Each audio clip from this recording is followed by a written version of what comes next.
ఈ ఫోటోలో ఉన్నటువంటి పాప పేరు దేవికా రెడ్డి. ఈవిడ గారి స్వస్థలం పల్నాడు జిల్లా. జగన్మోహన్ రెడ్డి గారికి వీరాభిమాని అట. చిన్న పాపతో కూడా ఈ జగన్మోహన్ రెడ్డి అనేటువంటి నికృష్టుడు ఎంతటి డ్రామాలకి తెగబడతాడంటే, ఈ పాప సరే వచ్చింది, ఫోటో దిగింది, డిఫరెంట్ సైట్స్ నుంచి అనేక రకాల ఫోటోలు వీడియోలు తీసి జగన్మోహయ్య యాక్టింగ్ చేసి పోయాడు, అంతవరకు ఓకే. కానీ ఆ తర్వాత సాక్షి ఛానల్ మైక్ పెట్టి ఆ పాపతో మాట్లాడించినటువంటి రాజకీయ వ్యాఖ్యలు చూస్తే అమ్మవాడి రోలేదు, అందుకని మేము చదువుకోలేకపోతున్నాము అని చెప్పించింది ఈ నిరుపేద చిన్న పిల్లతోటి, 8వ తరగతి చదివేటువంటి ఈ దేవికా రెడ్డితో. ఈ దేవికా రెడ్డి ఎక్కడ చదువుతుందయ్యా అని నేను గమనించే, ఏ పేద స్కూల్లో ఏ నిరుపేద విద్యార్థిగా చదువుతుందా అని నేను బాధాతప్త హృదయంతో నేను కన్నీరుతో ద్రవించిపోయా. ఆ తర్వాత నాకు తెలిసింది ఏంటంటే, విజయవాడలోని రవీంద్ర భారతి స్కూల్లో 8th క్లాస్ చదువుతుందంట. అక్కడ కనీసం వరస్టులో వరస్టు 1,00,000 ఫీజు ఉంటుందిగా 8వ తరగతి అంటే. పైగా ఈ దేవికా రెడ్డి అనేటువంటి పాపకి ఇంకో సోదరి కూడా ఉంది. ఆవిడ చదువుతుండగా ఆవిడకి కూడా 1,00,000 వేసుకుందాం, అతమం దౌర్భాగ్యం కొద్ది మొత్తం కలిసి 3 లక్షల రూపాయలు ఏడాదికి ఫీజు కడుతున్నారు. ఇందులో ఆ అమ్మవాడి వస్తే ఎంత వస్తుంది? 15,000. 3 లక్షల రూపాయలు వీళ్ళిద్దరికి ఫీజు కడతా ఉంటే అందులో 15,000 రూపాయలు ప్రభుత్వం అమ్మఒడి ఇవ్వలేదు కాబట్టి ఈవిడ గారికి బాధ వచ్చేసింది, ఈవిడ గారికి ఏడుపు వచ్చేసింది. జగన్మోహన్ రెడ్డి కంటే సిగ్గు లేదు. బట్ పాపం చిన్న పిల్ల, పసిపిల్ల, ఆ పిల్ల గురించి మాట్లాడంటే నాకు బాధగా ఉంది. కానీ ఈ దౌర్భాగ్యుడు చేపించింది ప్రజలకు తెలియజేయాల. ఈ పాప తల్లిదండ్రులైన బాధ్యత తీసుకోవద్దు, మనకెందుకు ఈ పనికిమాలినటువంటి రాజకీయాలని.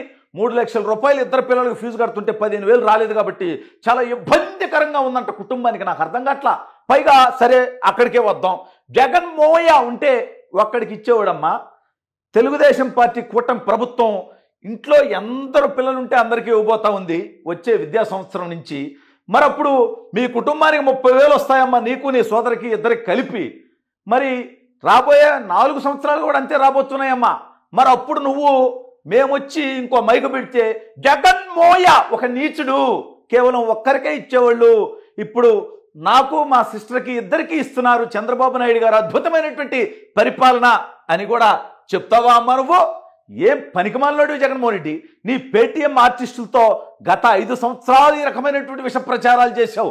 అయినా ప్రజలు నిన్ను చెప్పుతో కొట్టి నీ నికృష్టపు దౌర్భాగ్యపు చండాలపు పరిపాలనకి 11 సీట్లతో ప్రతిపక్ష నేత హోదా కూడా లేకుండా ప్రజలు నీకు తీర్పిచ్చినా సరే ఇంకా బుద్ధి లేకుండా, సిగ్గు లేకుండా పేటీఎం ఆర్టిస్టుల్ని, పెయిడ్ ఆర్టిస్టుల్ని తీసుకొచ్చి ఈ రకమైనటువంటి ఫోటోషూట్లు, యాక్టింగులు, చిన్న పిల్లలతో రాజకీయాలు మాట్లాడించేటువంటి నికృష్టమైనటువంటి పనులు ఇప్పటికైనా మానుకో జగన్మోహన్ రెడ్డి.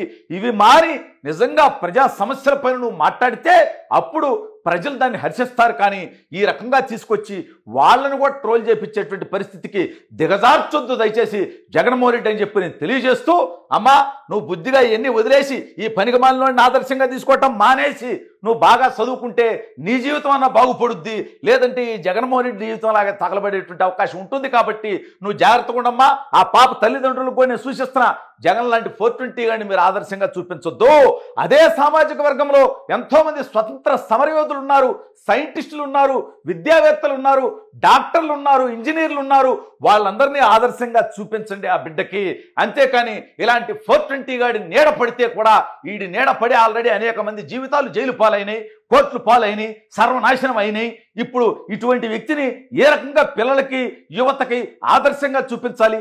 ఈ ఫోటో నిన్నటి నుంచి విపరీతంగా వైరల్ అయిపోతుంది సోషల్ మీడియాలో. అయితే ఈ ఫోటో వెనుకున్నటువంటి పచ్చి వాస్తవాల్ని, జగన్మోహన్ రెడ్డి నికృష్టపు బతుకుని ఈ వీడియోలో నేను తెలియజేస్తా ఉన్నా. ఈ ఫోటోలో ఉన్నటువంటి పాప పేరు దేవికా రెడ్డి. ఈవిడ గారి స్వస్థలం పల్నాడు జిల్లా. జగన్మోహన్ రెడ్డి గారికి వీరాభిమాని అట. చిన్న పాపతో కూడా ఈ జగన్మోహన్ రెడ్డి అనేటువంటి నికృష్టుడు ఎంతటి డ్రామాలకి తెగబడతాడంటే, ఈ పాప సరే వచ్చింది, ఫోటో దిగింది, డిఫరెంట్ సైట్స్ నుంచి అనేక రకాల ఫోటోలు వీడియోలు తీసి జగన్మోహయ్య యాక్టింగ్ చేసి పోయాడు, అంతవరకు ఓకే.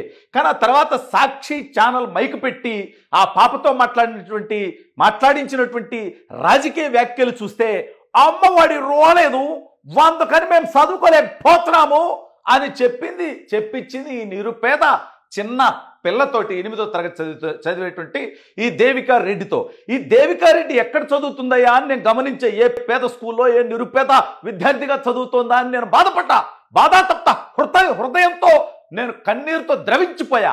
ఆ తర్వాత నాకు తెలిసింది ఏంటంటే విజయవాడలోని రవీంద్ర భారతి స్కూల్లో 8th క్లాస్ చదువుతుందంట. అక్కడ కనీసం వరస్టులో వరస్ట్ 1,00,000 ఫీజు ఉంటుందిగా 8వ తరగతి అంటే. పైగా ఈ దేవికా రెడ్డి అనేటువంటి పాపకి ఇంకో సోదరి కూడా ఉంది, ఆవిడ చదువుతుండగా ఆవిడకి కూడా 1,00,000 వేసుకుందాం, అతమం దౌర్భాగ్యం కొద్ది మొత్తం కలిసి 3 లక్షల రూపాయలు ఏడాదికి ఫీజు కడుతున్నారు. ఇందులో ఆ అమ్మఒడి వస్తే ఎంత వస్తుంది? 15,000. 3 లక్షల రూపాయలు వీళ్ళిద్దరికి ఫీజు కడతా ఉంటే అందులో 15,000 రూపాయలు ప్రభుత్వం అమ్మఒడి ఇవ్వలేదు కాబట్టి ఈవిడి గారికి బాధ వచ్చేసింది, ఈవిడి గారికి ఏడుపు వచ్చేసింది. జగన్మోహన్ రెడ్డి కంటే సిగ్గు లేదు. బట్ పాపం చిన్న పిల్ల, పసిపిల్ల, ఆ పిల్ల గురించి మాట్లాడంటే నాకు బాధగా ఉంది. కానీ ఈ దౌర్భాగ్యుడు చేపించింది ప్రజలకు తెలియజేయాలా. ఈ పాప తల్లిదండ్రులైన బాధ్యత తీసుకోవద్దు, మనకెందుకు ఈ పనికిమాలినటువంటి రాజకీయాలని. 3 లక్షల రూపాయలు ఇద్దరు పిల్లలకు ఫీజు కడుతుంటే 15,000 రాలేదు కాబట్టి చాలా ఇబ్బందికరంగా ఉందంట కుటుంబానికి. నాకు అర్థం కావట్లా. పైగా సరే అక్కడికే వద్దాం, జగన్మోయ ఉంటే ఒక్కడికి ఇచ్చేవాడమ్మా. తెలుగుదేశం పార్టీ కూటమి ప్రభుత్వం ఇంట్లో ఎందరు పిల్లలు ఉంటే అందరికీ ఇవ్వబోతా ఉంది వచ్చే విద్యా సంవత్సరం నుంచి. మరి అప్పుడు మీ కుటుంబానికి 30,000 వస్తాయమ్మా, నీకు నీ సోదరికి ఇద్దరికి కలిపి. మరి రాబోయే 4 సంవత్సరాలు కూడా అంతే రాబోతున్నాయమ్మా. మరి అప్పుడు నువ్వు మేమొచ్చి ఇంకో మైకు పెడితే జగన్మోయ ఒక నీచుడు, కేవలం ఒక్కరికే ఇచ్చేవాళ్ళు, ఇప్పుడు నాకు మా సిస్టర్కి ఇద్దరికి ఇస్తున్నారు, చంద్రబాబు నాయుడు గారు అద్భుతమైనటువంటి పరిపాలన అని కూడా చెప్తావా అమ్మా నువ్వు? ఏం పనికిమాలినాడు జగన్మోహన్ రెడ్డి. నీ పేటీఎం ఆర్టిస్టులతో గత 5 సంవత్సరాలు ఈ రకమైనటువంటి విష ప్రచారాలు చేశావు. అయినా ప్రజలు నిన్ను చెప్పుతో కొట్టి నీ నికృష్టపు దౌర్భాగ్యపు చండాలపు పరిపాలనకి 11 సీట్లతో ప్రతిపక్ష నేత హోదా కూడా లేకుండా ప్రజలు నీకు తీర్పిచ్చినా సరే ఇంకా బుద్ధి లేకుండా సిగ్గు లేకుండా పేటీఎం ఆర్టిస్టుల్ని పెయిడ్ ఆర్టిస్టుల్ని తీసుకొచ్చి ఈ రకమైనటువంటి ఫోటోషూట్లు యాక్టింగులు చిన్న పిల్లలతో రాజకీయాలు మాట్లాడించేటువంటి నికృష్టమైనటువంటి పనులు ఇప్పుడుకైనా మానుకో జగన్మోహన్ రెడ్డి. ఇవి మారి నిజంగా ప్రజా సమస్యల పైన నువ్వు మాట్లాడితే అప్పుడు ప్రజలు దాన్ని హర్షిస్తారు. కానీ ఈ రకంగా తీసుకొచ్చి వాళ్ళను కూడా ట్రోల్ చేయించేటువంటి పరిస్థితికి దిగజార్చొద్దు దయచేసి జగన్మోహన్ రెడ్డి అని చెప్పి నేను తెలియజేస్తూ, అమ్మా నువ్వు బుద్ధిగా ఇవన్నీ వదిలేసి ఈ పనికిమాలినోడిని ఆదర్శంగా తీసుకోవటం మానేసి నువ్వు బాగా చదువుకుంటే నీ జీవితం అన్నా బాగుపడుద్ది, లేదంటే ఈ జగన్మోహన్ రెడ్డి జీవితం లాగా తగలబడేటువంటి అవకాశం ఉంటుంది. కాబట్టి నువ్వు జాగ్రత్తగా ఉండమ్మా. ఆ పాప తల్లిదండ్రులకు కూడా నేను సూచిస్తున్నా, జగన్ లాంటి 420 గాని మీరు ఆదర్శంగా చూపించొద్దు. అదే సామాజిక వర్గంలో ఎంతో మంది స్వతంత్ర సమరయోధులు ఉన్నారు, సైంటిస్టులు ఉన్నారు, విద్యావేత్తలు ఉన్నారు, డాక్టర్లు ఉన్నారు, ఇంజనీర్లు ఉన్నారు. వాళ్ళందరినీ ఆదర్శంగా చూపించండి ఆ బిడ్డకి. అంతేకాని ఇలాంటి 420 గాడి నీడ పడితే కూడా వీడి నీడ పడి ఆల్రెడీ అనేక మంది జీవితాలు జైలు పాలైనాయి, కోర్టులు పాలైనాయి, సర్వనాశనం అయినాయి. ఇప్పుడు ఇటువంటి వ్యక్తిని ఏ రకంగా పిల్లలకి యువతకి ఆదర్శంగా చూపించాలి, తల్లిదండ్రులు కూడా ఒక్కసారి ఆలోచించాలని నేను మనవి చేస్తా ఉన్నా.